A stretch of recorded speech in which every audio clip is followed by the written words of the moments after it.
Evangelho de João, capítulo 10. Vamos tornar para o Evangelho de João, depois de um tempo sem estudá-lo. Voltaremos a fazer isso hoje.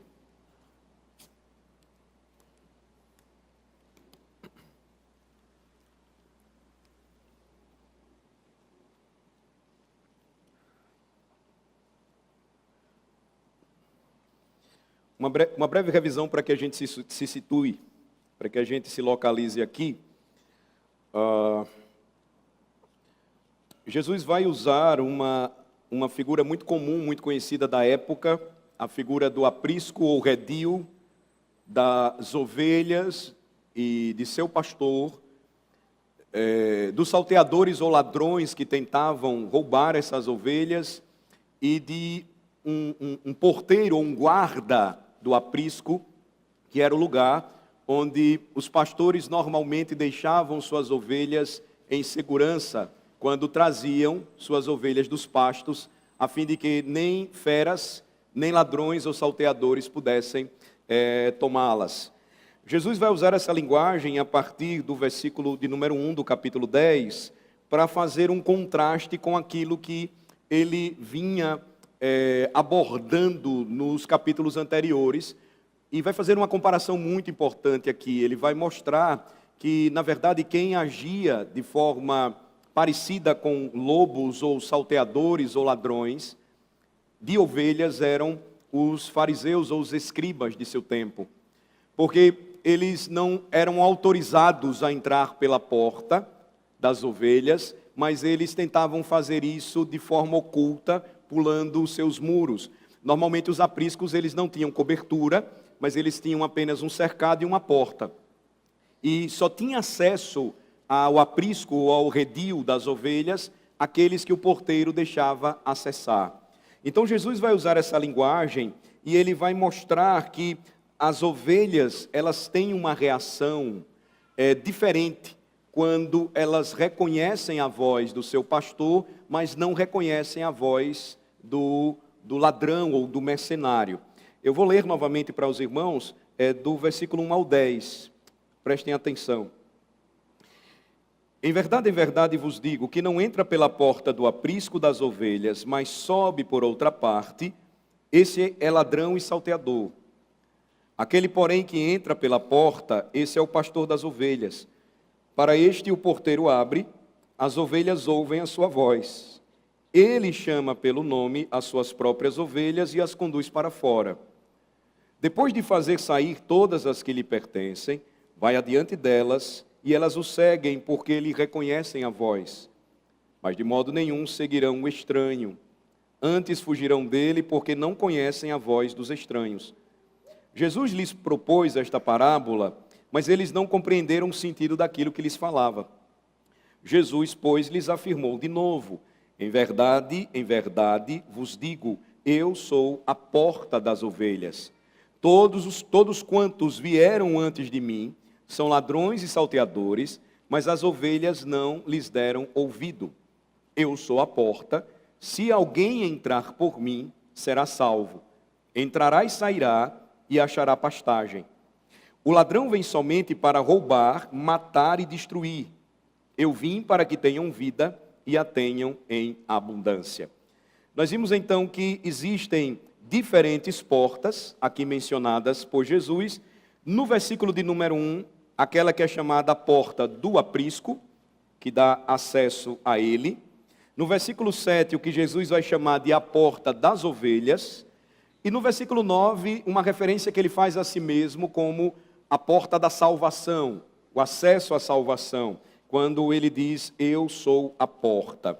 Então, Jesus vai fazer essa distinção, e é importante que a gente a compreenda. Foi o que nós começamos a ver quando tratamos pela primeira vez o capítulo 10, foi a nossa última mensagem no Evangelho de João. Agora, o que eu queria fazer hoje, ou qual é o meu propósito hoje em sequência? Eu queria caminhar a partir do versículo de número 5 com os irmãos. A partir do versículo de número 5, observem. Jesus vai prosseguir e ele vai dizer o seguinte: que depois de fazer sair todas as ovelhas que lhe pertencem, no versículo 4 ele falou isso, ele segue em frente, ou ele vai adiante delas. Elas o seguem porque reconhecem a sua voz. Verso 5, mas de modo nenhum seguirão o estranho, antes fugirão dele, porque não conhecem a voz dos estranhos. O Senhor Jesus vai dizer algo muito importante aqui, porque ele vai descrever uma marca que pode ser encontrada em todas as ovelhas que pertencem a Jesus Cristo. Se um pastor estranho se aproxima delas, elas não lhe darão ouvidos. Então, o que Jesus está lembrando aqui implica dizer que as ovelhas de Cristo, quando bem nutridas, bem instruídas, elas conseguem reconhecer a voz do seu pastor, Jesus, e também conseguem distinguir a voz dos falsos profetas. Isto dificilmente pode significar que nunca responderão ao chamado dos falsos pastores, mas que os redimidos de Cristo, as ovelhas de Cristo, jamais se entregarão de forma absoluta e restrita e completamente a um falso mestre. Pode acontecer em determinado momento que elas sejam iludidas, mas rapidamente elas conseguem distinguir. E no tempo em que nós estamos vivendo de tanta inteligência artificial, onde as vozes podem ser modificadas, onde os rostos também podem ser, nunca uma inteligência artificial será precisa naquilo que diz. Isso traz para nós uma importante ilustração. Ainda que as ovelhas de Cristo por um tempo possam até se iludir, isso não será absoluto. Elas vão conseguir identificar e perceber, e elas vão voltar a acompanhar ou a seguir a voz do seu bom pastor. Veja que, caracteristicamente, Jesus vai falar que porque as ovelhas que lhe pertencem de maneira nenhuma seguirão um estranho, mas irão fugir dele. Ele disse que quando Jerusalém caísse no ano 70, ele fala sobre isso no sermão profético, Satanás tentaria iludir e enganar os cristãos de modo que eles permanecessem na cidade, que eles não acreditassem que nada daquilo que Jesus falou iria acontecer. E Jesus diz em Mateus 24 que, se possível, enganaria até os próprios eleitos. Lembrem-se, se possível. Isso está ligado ao que Jesus está falando aqui em João 10, versículo 5. Há uma possibilidade, mas ela não é absoluta, ela não é irrestrita, ela não é concreta. Por quê? Porque as ovelhas de Cristo, elas não vão seguir a voz do estranho. Elas não vão acompanhar a voz do estranho. Que um mundo possa ouvir dois pregadores ou duas vozes proclamadoras da parte dos homens, um apresentando ou pregando a verdade, outro apresentando ou pregando o erro.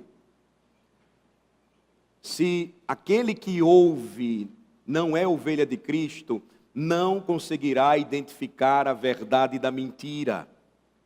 Não vai conseguir fazer isso, mas com um filho de Deus isso é absolutamente diferente. É o que Jesus está dizendo aqui, irmãos.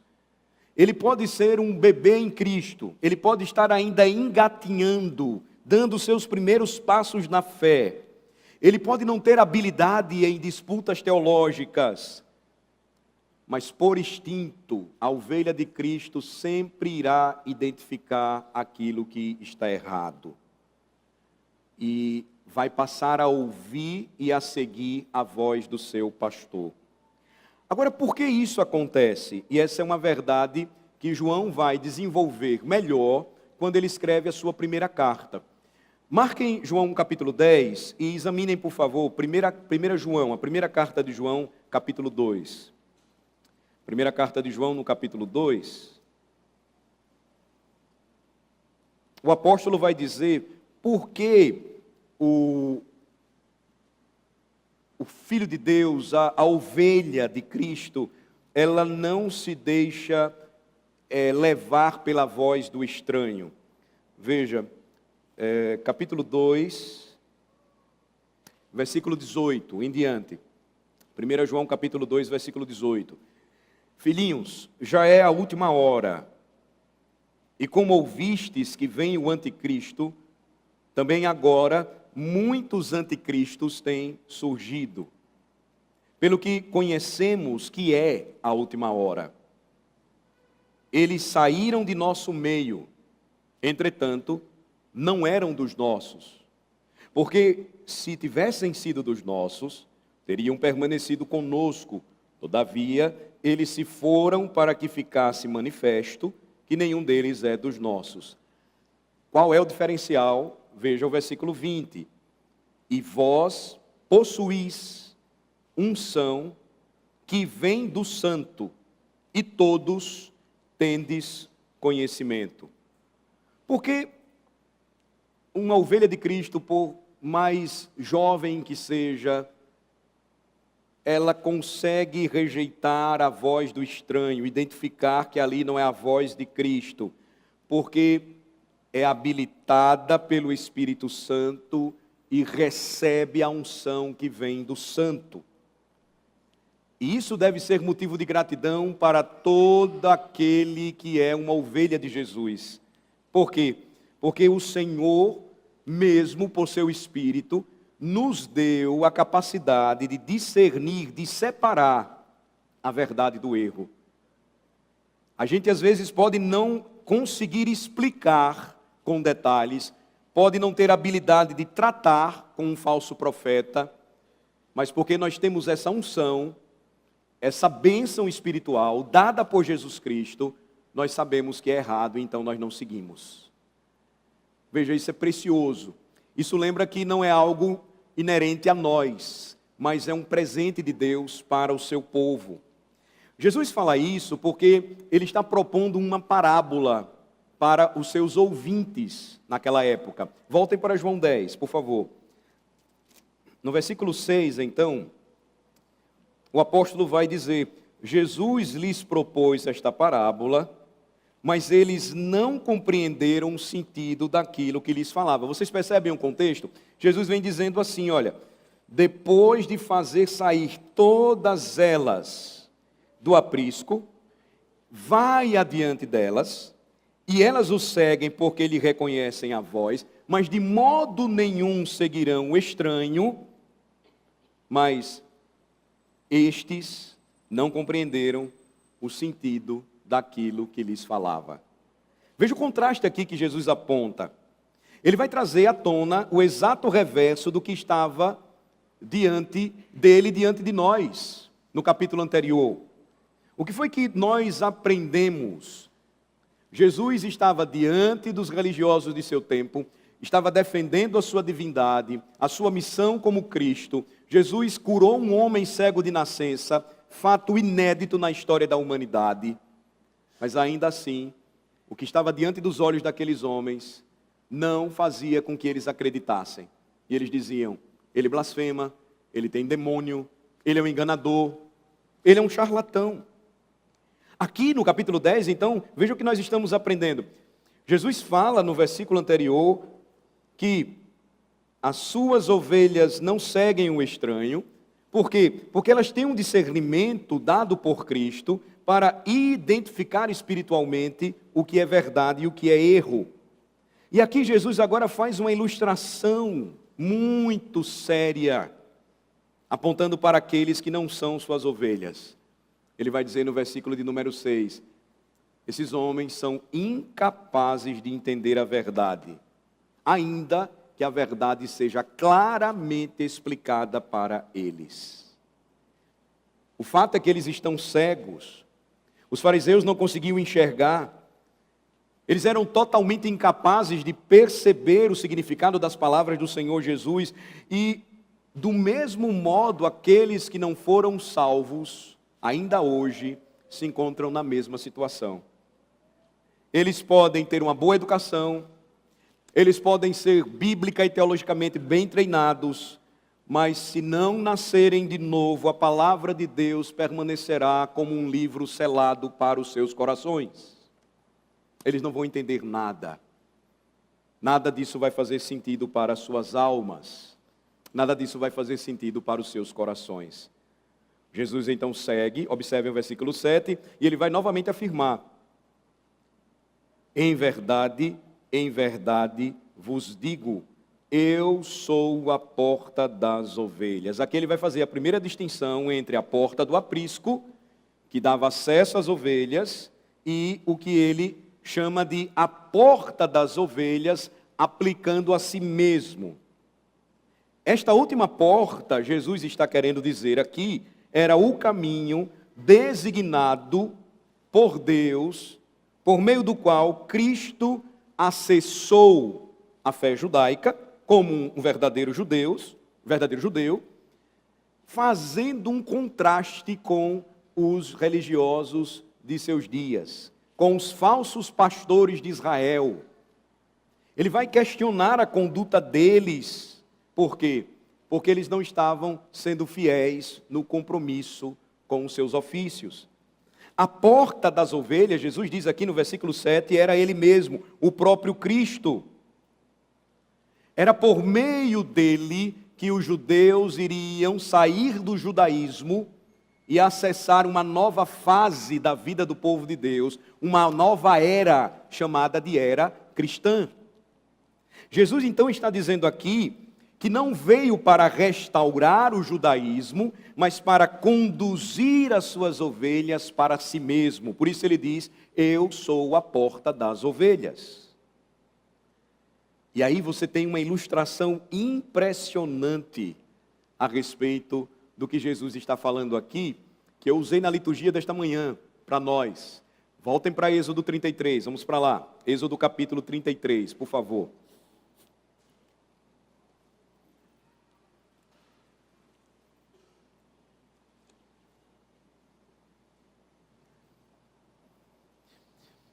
Qual o contexto de Êxodo 33? Naquele tempo, o judaísmo estava em um momento de descrença e rebelião contra Deus. Por isso Deus falou a Moisés, olha, vá, eu vou te abençoar, siga com o povo, mas eu não vou mais acompanhar vocês. Porque se eu seguir, eu vou acabar com esse povo. Porque é rebelde, é desobediente. E assim, observem, Moisés como pastor de Israel, o que é que ele fazia diante daquela situação? Como é que ele agia? Veja o verso 7 novamente. Costumava tomar a tenda e armá-la para si, fora, bem longe do arraial, e lhe chamava a tenda da congregação.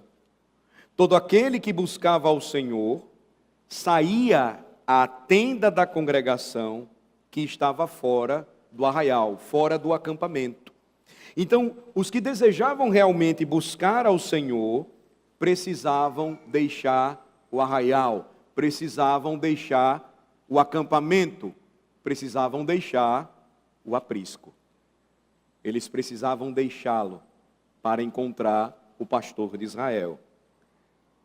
Ir até o pastor significava sair do acampamento ou sair do aprisco para fora, ou para o lado de fora. E aí veja a sequência como é bonita. Verso 9. Uma vez dentro Moisés da tenda, descia a coluna de nuvem e punha-se à porta da tenda, e o Senhor falava com Moisés. Qual era a lição de tudo aquilo? Diante de um estado de rebeldia, de desobediência pactual da parte do povo de Israel, o povo tinha a chance de se reconciliar com ele, se saísse do arraial e se encontrasse com ele na presença de seu pastor. Deus estava com o seu pastor do lado de fora do acampamento. Então, irmãos, aqui em João 10, Cristo, que é o perfeito cumprimento daquilo que Moisés indicou. Moisés era o tipo, Moisés era a figura ou imagem. Jesus é o perfeito, ele é o antítipos. Cristo vem e cumpre aquela profecia que Moisés falou ao povo: Deus mesmo suscitará um profeta maior do que eu. Ele virá para vocês, vocês devem ouvi-lo. Cristo, então, ele vem como o perfeito e ele vai habitar fora do judaísmo, e aqueles cujos corações buscassem o Senhor deveriam ir até ele, fora do aprisco. E a história então ela se repetiu. Deus não está mais com os grandes sistemas organizados da cristandade, e aqueles de seu povo, cujos corações se apegam a ele, precisam sair para fora do acampamento, se desejarem comungar com ele. O que foi que a reforma protestante promoveu através da pregação da palavra? Fez com que o povo fosse em busca de Cristo, e para que isso acontecesse, o povo precisou deixar Roma. Precisou deixar a igreja da época que havia se afastado dos caminhos do Senhor, que havia ultrajado o evangelho da graça de Deus, que não proclamava mais a verdade do evangelho, Jesus Cristo é o Senhor. Ainda hoje, se o homem deseja ter comunhão com Deus, ele precisa entrar pela porta das ovelhas, e essa porta é Jesus Cristo. A porta aqui, então, em João 10, fala de saída. Lembrem-se, não de entrada. A primeira delas, a porta do aprisco, verso 1, ela dá acesso ao pastor de Israel, que vai em busca de suas ovelhas. Agora, como a porta das ovelhas, ele traz suas ovelhas para fora. Essa ideia é importante. Jesus está inaugurando uma nova era. O judaísmo iria caducar. A era cristã estava prestes a florescer. Não era acesso, portanto, mas era saída. Eles precisavam seguir ao Senhor Jesus Cristo. Voltem para João 10. Agora no versículo 8. É abundantemente claro o que vemos aqui, porque Jesus vai usar a palavra todos e nós não podemos tomá-la de forma absoluta. Verso 8: todos quantos vieram antes de mim são ladrões e salteadores, mas as ovelhas não lhes deram ouvidos. Eu lembro de anos atrás evangelizar um senhor, e ele se dizia judeu, e ele usou justamente esse versículo de João 10 para dizer que eu era um falso pastor, ou um salteador. Porque veja, Jesus está falando isso, todos os que vieram antes dele são ladrões e salteadores, mas as ovelhas não lhe deram ouvidos, ou seja, ninguém antes dele e consequentemente ninguém depois dele. Mas o que Jesus está falando a respeito da palavra todos, ou como ele encaixa a palavra todos aqui? Primeiro, você não pode tomá-la de forma absoluta. É fato que Jesus não estava falando de todos os pastores de Israel, porque nem todos os pastores em Israel foram ladrões ou salteadores. Moisés, Josué, Davi, os profetas, Neemias e outros que poderiam ser mencionados aqui por mim, não se incluiriam nesta classificação feita por Jesus. Mas todos, por vezes, na Escritura, como é o caso aqui, é utilizado de forma restrita, quando se deseja apontar para um caminho só. Mas Jesus estava restringindo a palavra todos a quem? Lembrem-se do contexto. Ele está falando de falsos profetas, e aqueles que ele estava denunciando como falsos profetas eram os escribas e fariseus. Jesus estava falando com eles. Jesus estava tratando acerca deles. Há uma nota interessante, quando comenta essa passagem do bispo Ryle. Ele diz assim, que fique claro que esses fortes epítetos mostram claramente que há momentos em que é certo repreender severamente. Lisonjear a todos e elogiar todos os mestres que são zelosos e sinceros, sem referência à sua solidez na fé, não está de acordo com as Escrituras, segundo Ryle. Nada parece tão ofensivo a Cristo, prossegue, quanto um falso mestre da religião, um falso profeta ou um falso pastor. Nada deve ser tão temido na igreja e, se necessário, ser tão claramente repreendido, combatido e exposto. E ele conclui: a linguagem forte de nossos reformadores, ao escrever contra os mestres romanistas, é frequentemente mais culpada do que deveria ser. Muitos criticaram os reformadores pela dureza com que enfrentaram os falsos mestres de seu tempo, em suas palavras, pregações, escritos, mas Jesus vai nos lembrar que existem momentos em que não se encaixam outras palavras contra esses homens. E Jesus vai fazer isso aqui. Ele vai dizer de forma muito clara que esses que estavam ali e que deveriam preparar o seu caminho, na verdade estavam agindo como aqueles que assaltavam o aprisco e tentavam roubar as ovelhas do bom pastor para si. Observem que Jesus vai fazer essas denúncias contra os fariseus e ele vai fazer isso de forma muito dura. Mateus capítulo 23, no versículo 14 diz: ai de vós, escribas e fariseus hipócritas. E aí Jesus começa a relacionar muitas coisas que identificavam esses homens como hipócritas. Em Mateus 23, versículo 24, ele diz: guia cegos, que coais o mosquito e engoliu o camelo. Verso 33, serpentes, raça de víboras, como escapareis da condenação do inferno? Veja, palavras duras, palavras fortes, usadas pelo Senhor contra falsos profetas, falsos mestres. Jesus usou essas palavras, mas João Batista também fez o mesmo, seu precursor. Mateus 3, vendo ele, porém, que muitos fariseus e saduceus vinham ao batismo, disse-lhes: raça de víboras, quem vos induziu a fugir da ira vindoura? Também o apóstolo Paulo, escrevendo aos Coríntios: porque os tais são falsos apóstolos, obreiros fraudulentos, transformando-se em apóstolos de Cristo. Pedro, escrevendo a sua segunda carta, disse: esses tais são como fontes sem água, como névoas impelidas por temporal. Para eles está reservada a negridão das trevas.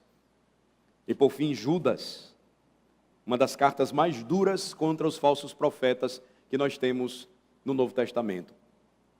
Estes homens são como rochas submersas em vossas festas de fraternidade, banqueteando-se juntos sem qualquer recato, pastores que a si mesmos se apacentam, nuvens sem água impelidas pelos ventos, árvores em plena estação dos frutos, destes desprovidas, duplamente mortas, desarraigadas, ondas bravias do mar, que espumam as suas próprias sujidades, estrelas errantes, para as quais tem sido guardada a negridão das trevas para sempre. Veja que são palavras duras, porém solenes, diante da gravidade, do perigo que é deixar as ovelhas de Jesus nas mãos de falsos mestres. Nem Jesus, nem os seus discípulos, eles mudaram a linguagem quando tiveram que tratar duramente esses homens. E que o Senhor nos conceda o mesmo alerta e que ele possa estar ressoante, ou ressonante ainda hoje, como um aviso para aqueles que são tão descuidados quanto à pregação do Evangelho e não são zelosos em anunciar a verdade, mas a substituem pelo erro. Mas por que nosso Senhor deveria chamar os fariseus de ladrões e salteadores? Vá para Lucas capítulo 11, por favor, agora. Lucas capítulo 11.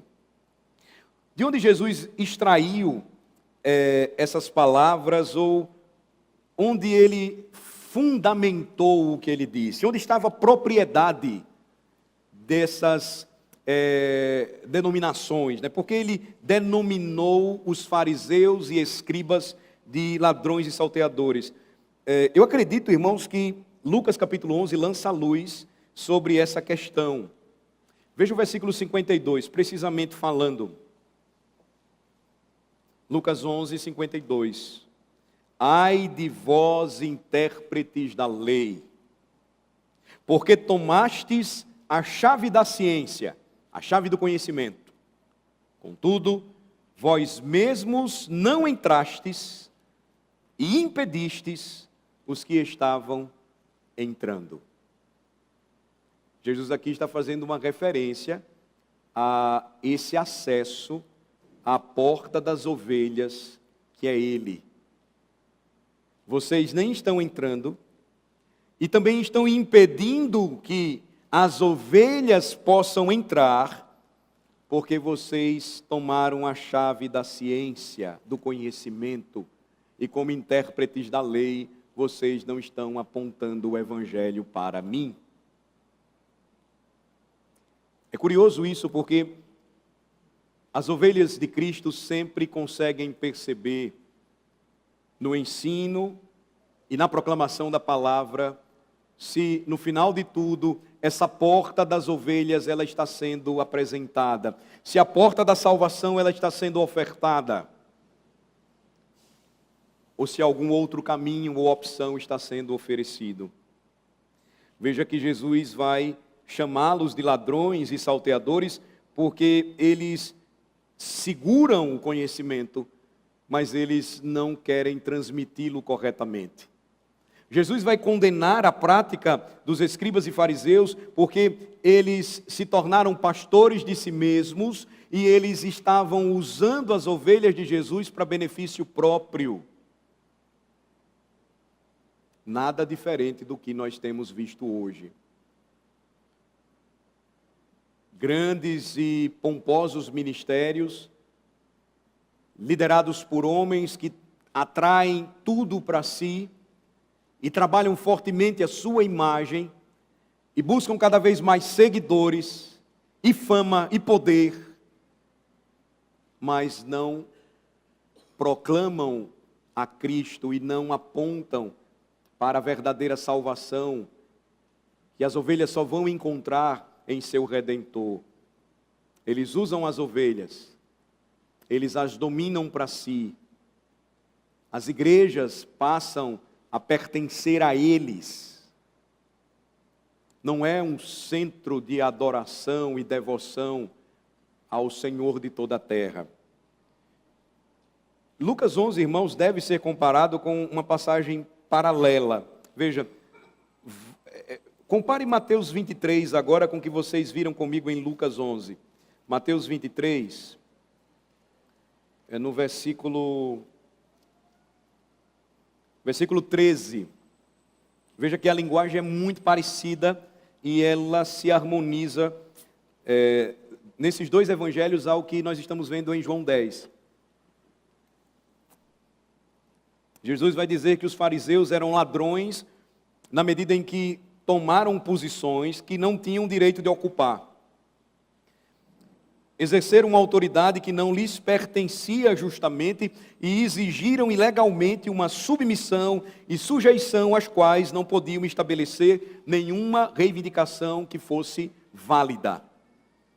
Veja que Jesus começa, no versículo 13, os ais de juízo contra os escribas e fariseus, dizendo o seguinte: ai de vós, escribas e fariseus, hipócritas, porque fechais o reino dos céus diante dos homens. Ou seja, vocês estão fechando as portas do reino para os homens, pois vós não entrais, nem deixais entrar os que estão entrando.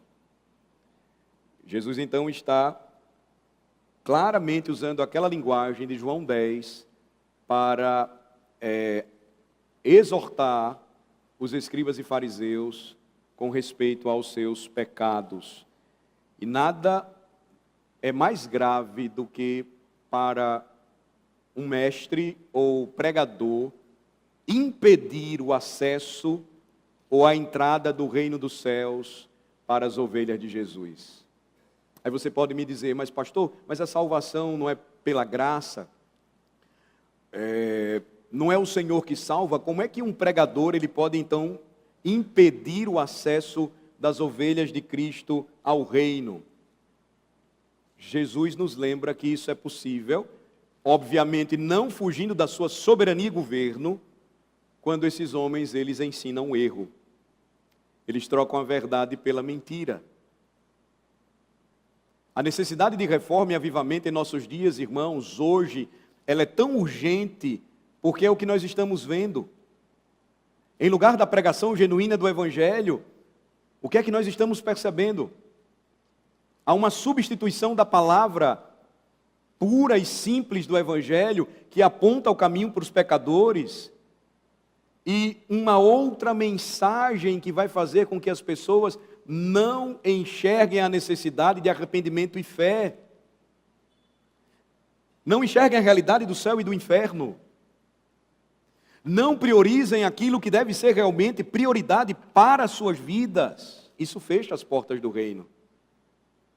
Isso fecha.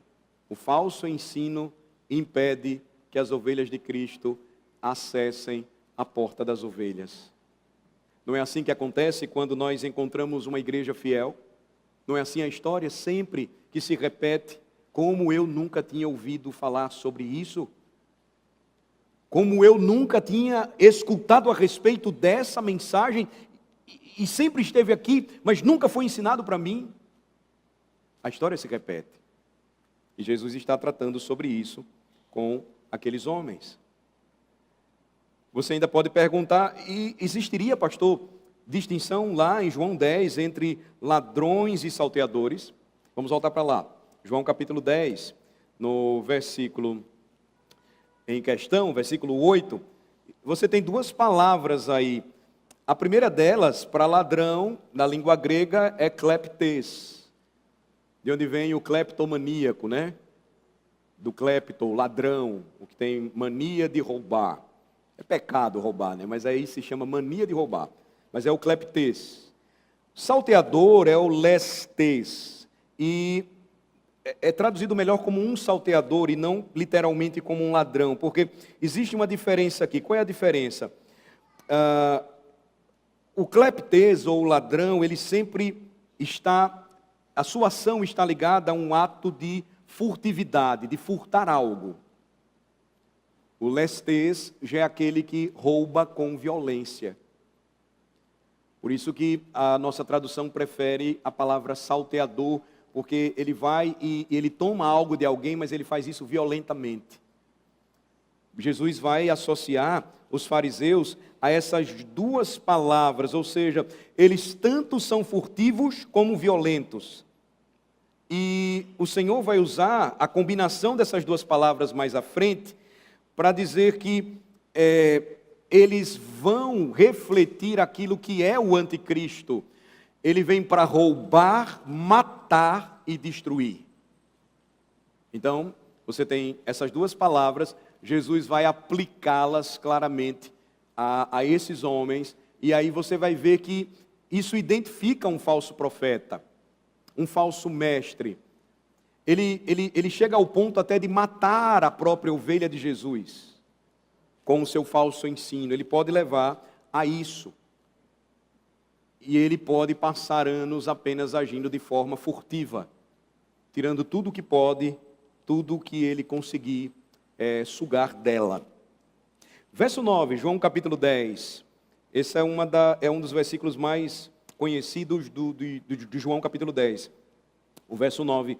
Eu sou a porta. Aqui você tem o terceiro momento em que Jesus usa a palavra porta. Agora ele vai falar em um outro sentido, que já eu vou explicar. Eu sou a porta, se alguém entrar por mim, será salvo. Entrará e sairá e achará pastagem. Veja que Jesus vai ampliar o termo. Ele não diz mais, como no versículo 7 que lemos, eu sou a porta das ovelhas, mas agora ele vai dizer, eu sou a porta.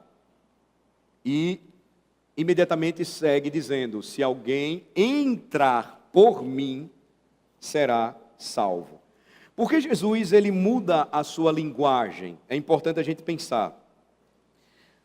Porque agora, o seu compromisso, a sua missão, não se reduziria aos israelitas, mas a todos os eleitos espalhados sobre a terra.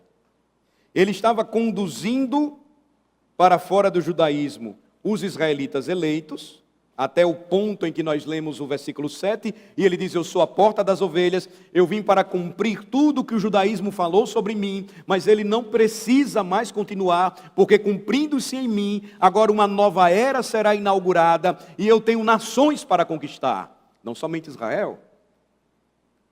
O coração cheio de amor e misericórdia por suas ovelhas, o coração de Cristo agora manifesta o seu desejo, que era alcançar também os seus eleitos entre os outros povos, pois ele não era apenas ministro da circuncisão pela verdade de Deus, para confirmar as promessas feitas aos pais, está lá em Romanos 15, mas também veio para que os gentios glorificassem a Deus por sua misericórdia. Por isso ele diz: eu sou a porta. Ele amplia o acesso à salvação, não limitando-a mais aos israelitas eleitos, que ele estava retirando do aprisco, mas agora ele iria alcançar os confins da terra. Essa era a promessa do Evangelho. No versículo 1, a porta era o caminho designado por Deus para que o bom pastor entrasse no judaísmo, e ele precisava ser judeu, porque João 4 nos lembra que a salvação viria dos judeus. No versículo 7, a porta era o caminho para fora do judaísmo, porque Cristo conduziria os eleitos de Deus em separação para se somarem a Ele. E agora no versículo 9, a porta, ela tem a ver com salvação, tanto para judeus como para gentios. Eu sou a porta. Se alguém entrar por mim, esse será salvo. Esta é a porta para a presença de Deus, disse Jesus, porque por natureza nós estamos alienados de Deus, separados de sua presença. O pecado, como uma barreira, se interpôs entre nós e Deus, nos impedindo de experimentar a sua santa e gloriosa presença. E uma das primeiras coisas que o Evangelho faz com uma alma condenada é torná-la consciente disso. Ela agora se enxerga contaminada pelo pecado, ela se enxerga impura e se questiona: como posso me aproximar de Deus? A ovelha então começa a perceber a sua distância por sua culpa do Criador, e agora começa a perguntar: de que maneira eu posso me reconciliar com o meu Deus? De que maneira eu posso me reaproximar dele, se eu estou tão imundo, se eu sou tão impuro, se eu estou condenado? De que maneira isso será possível? Então a palavra de Deus, ela oferece essa resposta celestial às perguntas que importam e que surgem de uma alma que agora é despertada para tudo isso. Eu sou a porta, disse Jesus. Ele vem para construir uma ponte sobre aquele terrível abismo que separa as ovelhas do pastor. Ele constrói uma ponte assumindo o lugar dessas ovelhas e se tornando ele mesmo maldição no lugar delas. E à medida em que as ovelhas começam a perceber isso, e elas se prostram à sentença de condenação divina, porque elas sabem que merece, vem uma provisão graciosa de Deus, e é concedido a elas o dom da fé para que creiam. E como escreveu o apóstolo Paulo aos Efésios, mas agora em Cristo, vós que antes estáveis longe, fostes aproximados pelo sangue de Cristo. Eu sou a porta, disse Jesus, se alguém entrar por mim será salvo. É uma das preciosas palavras de Cristo que merece de cada ovelha do Senhor aqui presente nesta manhã uma longa e ponderada meditação. Uma porta fala de uma entrada fácil, de um acesso fácil. É um contraste com altos muros que impedem você de acessar um lugar seguro. Uma porta lembra que há um acesso à presença de Deus e Cristo mesmo diz: eu sou essa porta. Uma porta também pode ser contrastada com uma passagem longa, um caminho triste, difícil, tortuoso. Apenas um passo. E aqueles que entram por essa porta e que antes se encontravam do lado de fora, de repente, estão dentro da casa do Pai. A alma que crê no testemunho de Deus sobre a verdade da salvação, que só é dada ao pecador somente por meio de Cristo, imediatamente entra na presença de Deus. Marque em sua Bíblia o artigo que Jesus usa, ele é bem definido: eu sou a porta. Não existem outras portas, não existem outros acessos, mas somente este acesso faz com que o homem, de repente, estando fora, condenado, perdido, na escuridão, entre por ela, Jesus Cristo, e tenha acesso eternamente à presença de Deus, à casa do Pai. No passado havia apenas uma porta para a arca na qual Noé e sua família encontraram abrigo do dilúvio. Havia apenas uma porta para o tabernáculo, que era a habitação do Senhor no meio de seu povo, um único acesso. Portanto, tudo isso nos lembra que só existe uma única porta para que as ovelhas elas tenham acesso à presença do Pai para sempre. Atos capítulo 4, por favor, abra comigo. Atos 4, versículo 12.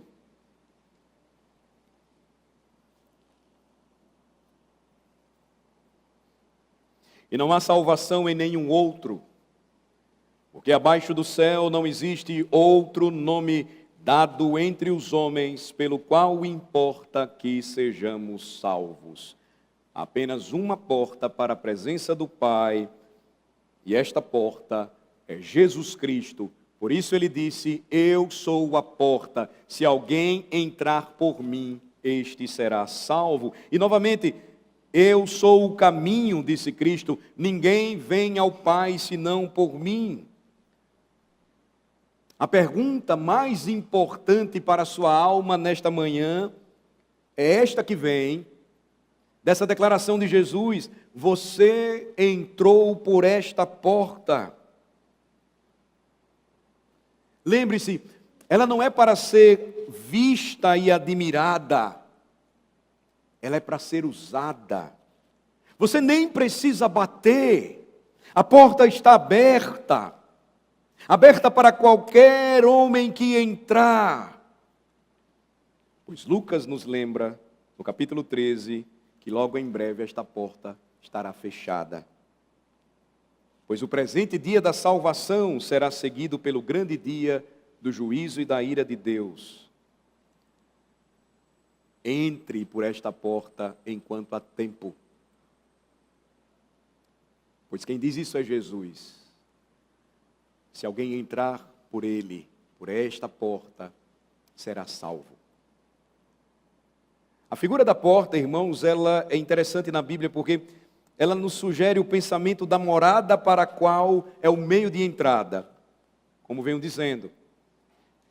E nessa morada, quando entramos por esta porta, encontramos a posse ou a herança daqueles que podem, por direito, concedido pela graça de Deus, acessá-la. Assim é como um lugar separado para seus possuidores de tudo que está do lado de fora. Deste modo, o acesso que nós temos agora, como diz Hebreus, é ao santuário de Deus.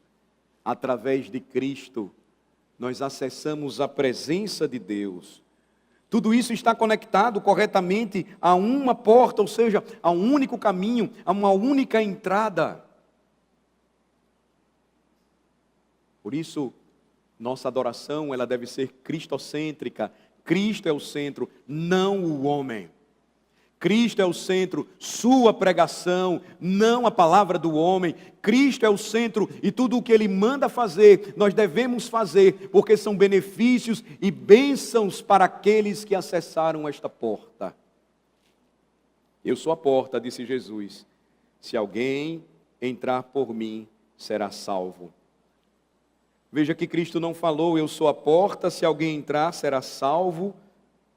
Mas Ele disse, se alguém entrar por mim.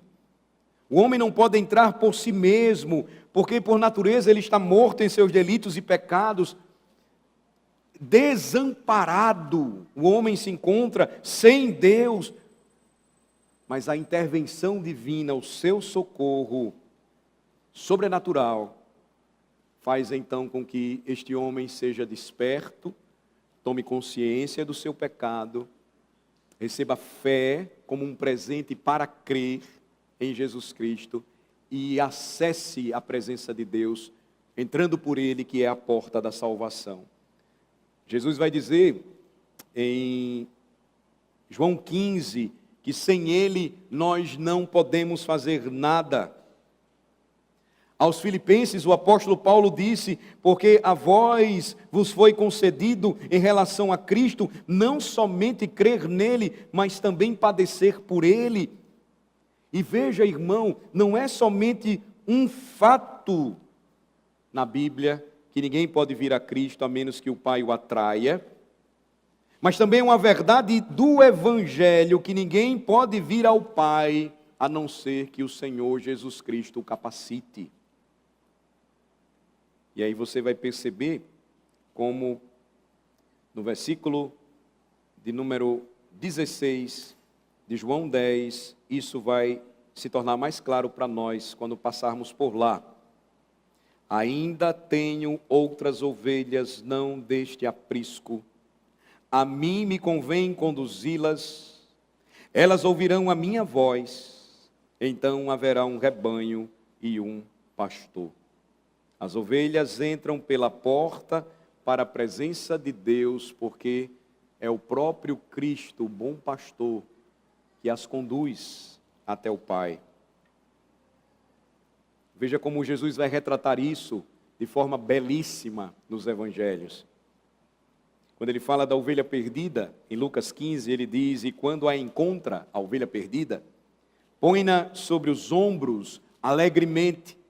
E quando chega a casa, reúne os amigos e vizinhos, dizendo-lhes, alegrai-vos comigo. Eu sou a porta, disse Jesus, se alguém entrar por mim, este será salvo, e entrará, e sairá, e achará pastagem. Jesus usa uma expressão aqui, figurada, de liberdade perfeita. Entrar e sair. Veja, era algo muito diferente das experiências que até mesmo os israelitas tiveram sob a lei de Moisés na antiga aliança. Porque um dos principais desígnios da lei cerimonial era cercar os israelitas com ordenanças que os mantivessem separados das outras nações. Mas isto foi posto fim, ou foi em Cristo tudo isso foi colocado como um fim, foi concluído, se cumpriu, pois através da sua morte, Paulo escreve aos Efésios: o muro de separação, ele foi destruído. Suas ovelhas agora estariam livres para entrar e sair. Quando você lê o livro de Neemias, é interessante que você vai descobrir, no capítulo 3, 10 portas mencionadas ali, na reconstrução da cidade, dos acessos. E uma das portas do templo era chamada de a porta das ovelhas. E no capítulo 3, você vai notar que somente a porta das ovelhas não deveria ter fechaduras ou trancas. O acesso era livre à presença de Deus. Neemias vai falar do remanescente que sai do cativeiro, e ali você tem um prenúncio maravilhoso da verdade ensinada por Cristo. Porque a plenitude desta liberdade seria a libertação de todo o jugo da lei. E o Senhor vai ensinar isso aos seus apóstolos, Ele vai ensinar isso à sua igreja, à medida em que ela avança. Por exemplo, Atos 15, com respeito às leis cerimoniais.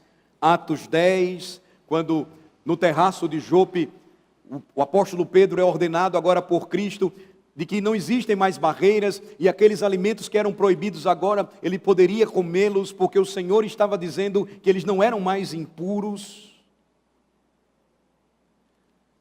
Eram passos reais a essa verdadeira liberdade. O povo de Deus, as ovelhas de Cristo, agora estavam encontrando nele verdadeira pastagem. Isso fala da graciosa provisão do bom pastor para alimentar as suas ovelhas. O Senhor é o meu pastor, diz o Salmo 23. De nada terei falta, Ele me faz repousar, deitar em pastos verdejantes, leva-me para junto das águas de descanso. Você tem neste salmo um testemunho alegre dos santos de Deus. Os pastos ou pastagens para as ovelhas significavam nutrição, alimento. Não falavam apenas sobre comida, mas também sobre repouso, sobre descanso. Veja que a porção maravilhosa do bom pastor, Jesus Cristo, para o seu povo, não é apenas comida, mas também descanso. Você vai ver uma imagem belíssima sobre isso no livro de Números.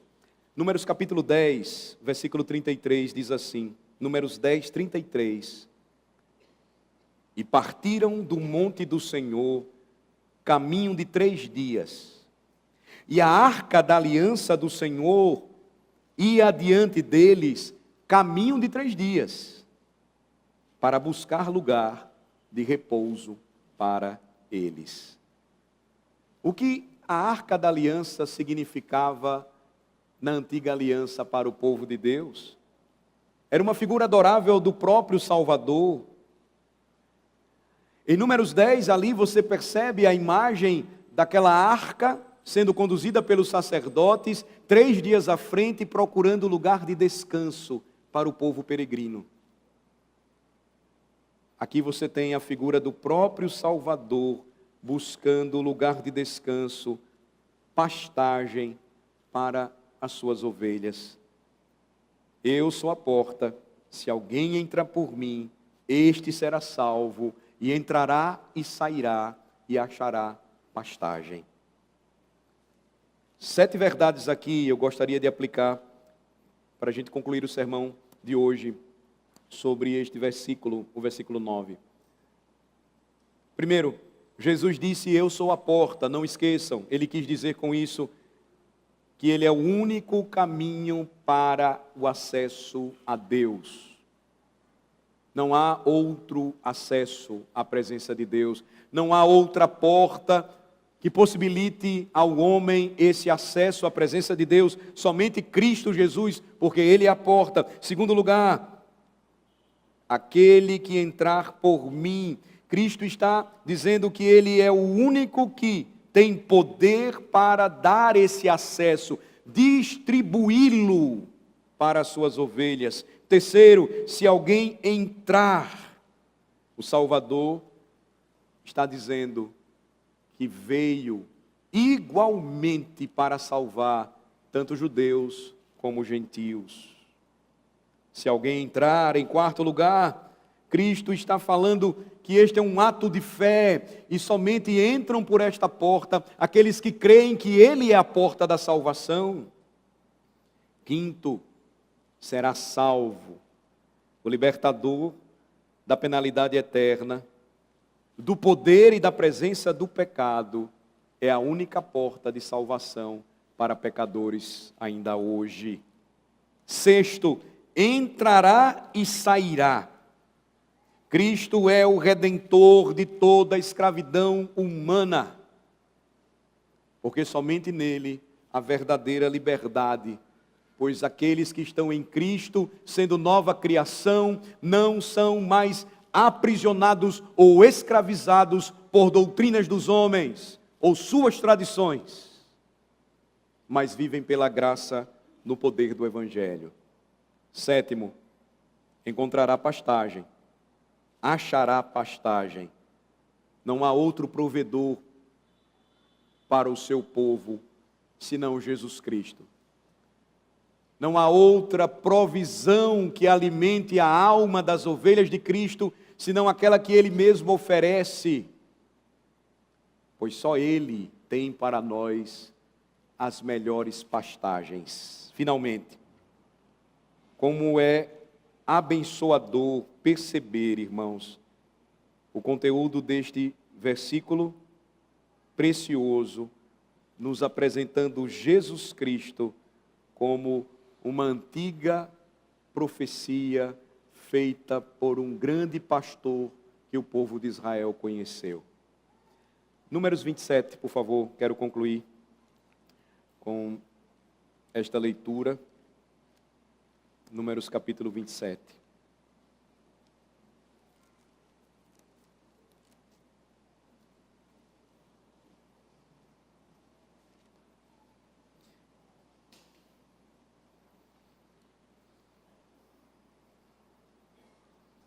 Eu tenho oferecido para vocês hoje pela manhã muitas outras provas porque os escritos do Antigo Testamento, eles são relevantes para nós hoje e nós precisamos estudá-los e entendê-los porque gloriosamente eles sempre apontam para Jesus Cristo, o bom pastor. Veja o versículo 15, Números 27, por favor. Então disse Moisés ao Senhor, o Senhor, autor e conservador de toda a vida, ponha um homem sobre esta congregação, que saia adiante deles, e que entre adiante deles, e que os faça sair, e que os faça entrar, para que a congregação do Senhor não seja como ovelhas que não têm pastor. Números 27, irmãos. Moisés orando para que acontecesse nos dias de João o que ele pôde ver. Eu sou o bom pastor dá vida pelas suas ovelhas. Eu sou a porta, e se alguém entrar por mim, este será salvo. Entrará e sairá e achará pastagem. A mesa está posta nesta manhã. É onde o Senhor Jesus Cristo oferece alimento para nós. A mesa está posta nesta manhã, irmão. É aqui onde você encontra verdadeiro alimento e descanso para a sua alma cansada. Não beba de outras fontes. não coma de outros pastos. Você tem aquele a respeito de quem Moisés profetizou, seria levantado sobre toda a congregação. Sairia adiante de nós, estaria adiante de seu povo, os faria sair, entrar em verdadeira, perfeita liberdade, para que o povo de Deus jamais se sentisse sem um pastor, jamais se sentisse sem cuidado pastoral. Às vezes nós cobramos muito dos pastores humanos, e isso é um erro. Isso revela uma incompreensão da nossa parte. Às vezes nós cobramos muito dos nossos presbíteros. Eles são imperfeitos. Os ministros, muito mais. Nós temos a Cristo e isso deveria nos bastar. Quem deu a vida por nós? Quem veio para seguir adiante de nós, estar no meio de nós, não nos fazer sentir em nosso coração que estamos sós? Somente um.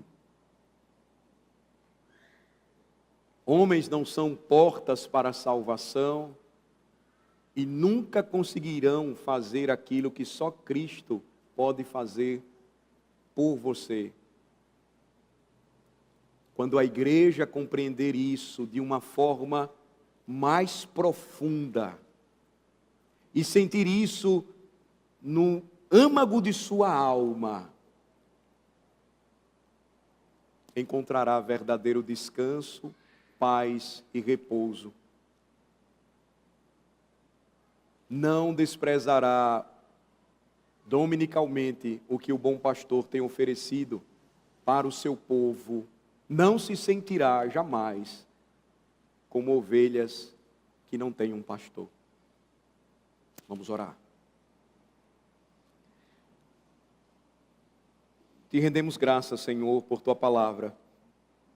Te rendemos graças por Jesus Cristo, o nosso bom pastor, a porta da salvação. Aquele que nos deu acesso à Tua presença, Senhor. E hoje nós podemos cantar com Davi, de que na Tua presença há plenitude de alegria, Senhor. Na Tua destra, delícias perpetuamente para a nossa alma. Ó Senhor, que a Tua palavra, que não volta vazia, ela traga paz e conforto para os nossos corações. Traga força para nós em meio às lutas que temos. Que nos faça enxergar que jamais deveríamos andar com sede ou com fome ou cansados, se o Senhor nos tem dado tudo isso. Como um bom pastor, Jesus Cristo nos tem dado tudo isso.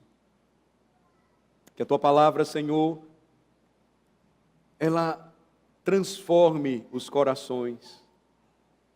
E que todos, nesta manhã, experimentem do mesmo sentimento de gratidão, louvor, exultação ao Senhor, por tão grande salvação, por tão grande Salvador. Em nome de Jesus oramos. Amém.